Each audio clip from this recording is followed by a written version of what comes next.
Ministério Asuntu, Kombatente, Libertasaun decide halakon direitu, pensaun Saudozu Virisimo Dias Quintas, tanba komete falsifikasaun na istória para Libertasaun Nasional.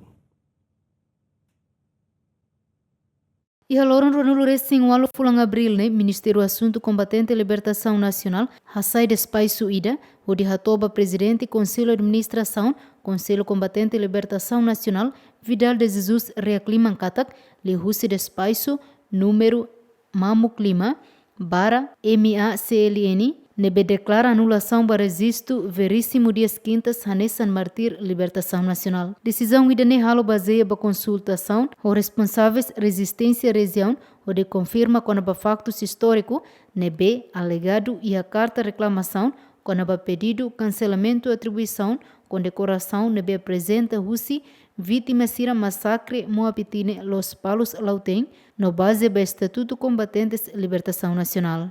Hoidane Ministério Asuntu Kombatente Libertasaun Nasional husu atu continua halo notificação com a badespaisu ne ba CCLN município Lauteng ba responsável resistência e região 1 no mos ba família vítima sira atu sira retan informação no bele usa direitu kare halo reclamação tuirlei nebe iha.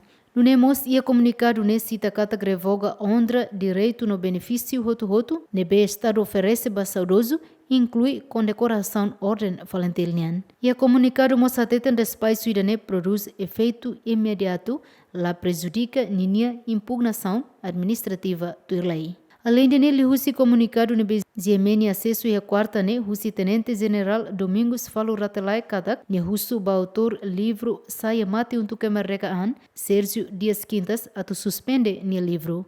E comunicado ne falur suzere ba autor no editora atu suspende temporariamente promoção ka distribuição obra ne to facto sira nebe contesta retan clarificação husi entidade sira. O assunto ne Ziemeni tenta tu halo confirmação o autor livro saia mate untuk kemerdekaan Saudozu Dias Quintas, mas bela consegue halau entrevista. Equipa cobertura, GMN.